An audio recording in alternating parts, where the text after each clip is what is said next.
بسم اللہ الرحمن الرحیم۔ اللہ تعالیٰ اپنے احکام نہایت وضاحت سے بیان کرتا ہے تاکہ انسان یوں ہی نہ بھٹکتا رہے۔ فہرست موضوعات تفہیم القرآن، جلد اول، احکام القرآن، صفحہ 432، سورہ نساء، آیت 176۔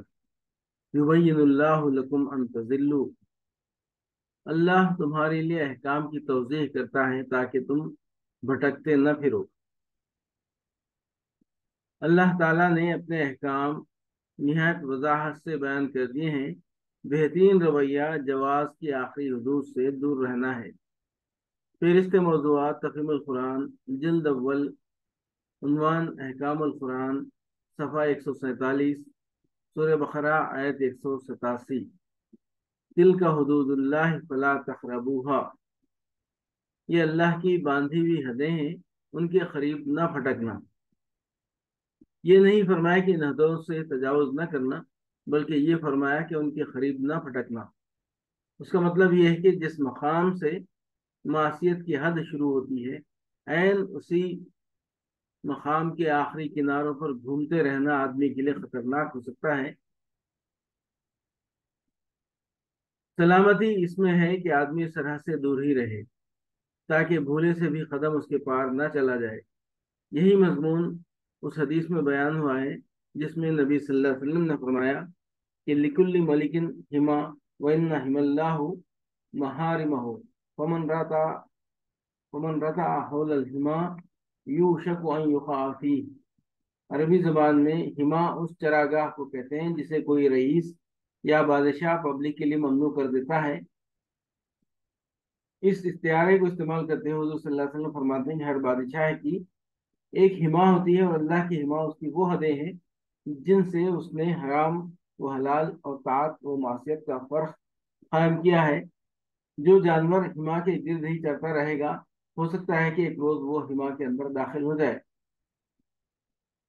افسوس ہے کہ بہت سے لوگ جو شریعت کی روح سے نا واقف ہیں، ہمیشہ اجازت کی آخری حدوں تک ہی جانے پر اصرار کرتے ہیں، اور بہت سے علماء و مشائخ بھی اسی غرض کے لیے سندیں ڈھونڈ کر جواز کی آخری حدیں انہیں بتایا کرتے ہیں تاکہ وہ اس باریک خط امتیاز ہی پر گھومتے رہیں جہاں اطاعت اور معصیت کے درمیان محض بال برابر فاصلہ رہ جاتا ہے۔ اسی کا نتیجہ ہے کہ بکثرت لوگ معصیت اور معصیت سے بھی بڑھ کر ضلالت میں مبتلا ہو رہے ہیں، کیونکہ ان باریک سرحدی خطوط کی تمیز اور ان کے کنارے پہنچ کر اپنے آپ کو قابو میں رکھنا ہر ایک کے بس کا کام نہیں ہے۔ شرعی رعایتیں، فہرست موضوعات تفہیم القرآن، جلد اول، عنوان احکام القرآن، صفحہ 154، سورہ بقرہ، آیت 196۔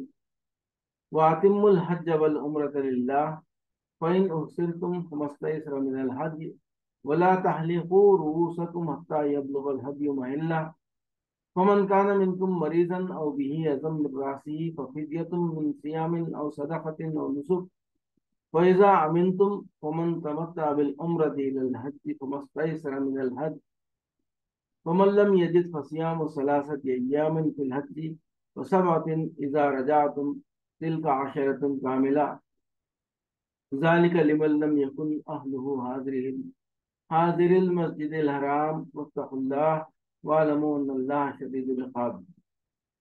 اللہ کی خوشنودی کے لیے جب حج اور عمرے کی نیت کرو تو اسے پورا کرو، اور اگر کہیں گر جاؤ تو جو قربانی میسر آئے اللہ کی جناب میں پیش کرو، اور اپنے سر نہ مونڈو جب تک کہ قربانی اپنی جگہ نہ پہنچ جائے، مگر جو شخص مریض ہو یا جس کے سر میں کوئی تکلیف ہو، اس بنا پر وہ اپنا سر منڈوا لے تو اسے چاہیے کہ فدیے کے طور پر روزے رکھے یا صدقہ دے یا قربانی کرے۔ پھر اگر تمہیں امن نصیب ہو جائے اور تم حج سے پہلے مکے پہنچ جاؤ تو جو شخص تم میں سے حج کا زمانہ آنے تک عمرے کا فائدہ اٹھائے وہ حسب مقدور قربانی دے، اور اگر قربانی میسر نہ ہو تو 3 روزے حج کے زمانے میں اور 7 گھر پہنچ کر اس طرح پورے 10 روزے رکھ لے۔ یہ رعایت ان لوگوں کے لیے جن کے گھر بار مسجد حرام کے قریب نہ ہوں، اور اللہ کے ان احکام کی خلاف ورزی سے بچو اور خوب جان لو کہ اللہ سخت سزا دینے والا ہے۔ مسافر اور بیمار کے لیے رعایتیں، فہرست موضوعات تفہیم القرآن جلد اول، عنوان احکام القرآن، صفحہ 354 355۔ اللہ تعالیٰ کی مقرر حدود سے تجاوز کرنے والے ظالم ہیں۔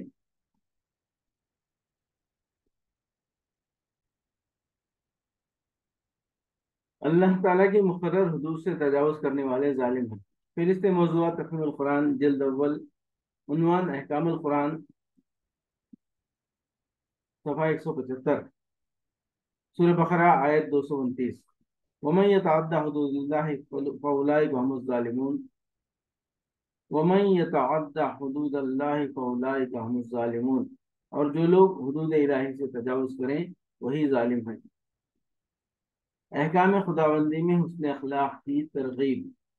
فہرست موضوعات تفہیم القرآن جلد اول، عنوان احکام القرآن، صفحہ 168، سورہ بقرہ آیت 220۔ فی الدنیا والآخرہ ویسألونک عن الیتامی قل اصلاح لہم خیر وإن تخالطهم فإخوانكم واللہ یعلم المفسد من المصلح ولو شاء اللہ لعانتکم ان اللہ عزیز حکیم۔ پوچھتے ہیں یتیموں کے ساتھ کیا معاملہ کیا جائے؟ کہو جس طرز عمل میں ان کے لیے بھلائی ہو وہی اختیار کرنا بہتر ہے۔ اگر تم اپنا اور ان کا خرچ اور رہنا سہنا مشترک رکھو تو اس میں کوئی مضائقہ نہیں، آخر وہ تمہارے بھائی بند ہی تو ہیں۔ برائی کرنے والے اور بھلائی کرنے والے دونوں کا حال اللہ پر روشن ہے۔ اللہ چاہتا تو اس معاملے میں تم پر سختی کرتا، مگر وہ صاحب اختیار ہونے کے ساتھ صاحب حکمت بھی ہے۔ قل اصلاح لہم خیر، کہو جس طرز عمل میں ان کے لیے بھلائی ہو وہی اختیار کرنا بہتر ہے۔ اس آیت کے نزول سے پہلے قرآن میں یتیموں کے حقوق کی حفاظت کے متعلق بار بار سخت احکام آ چکے تھے، اور یہاں تک فرما دیا گیا تھا کہ یتیم کے مال کے پاس نہ پھٹکو، اور یہ کہ جو لوگ یتیموں کا مال ظلم کے ساتھ کھاتے ہیں وہ اپنے پیٹ آگ سے بھرتے ہیں۔ ان شدید احکام کی بنا پر وہ لوگ جن کی تربیت میں یتیم بچے تھے اس قدر خوفزدہ ہو گئے تھے کہ انہوں نے ان کا کھانا پینا تک اپنے سے الگ کر دیا تھا، اور اس احتیاط پر بھی انہیں ڈر تھا کہ کہیں یتیموں کے مال کا کوئی حصہ ان کے مال میں نہ مل جائے۔ اسی لیے انہوں نے نبی صلی اللہ علیہ وسلم سے دریافت کیا کہ ان بچوں کے ساتھ ہمارے معاملے کی صحیح صورت کیا ہے۔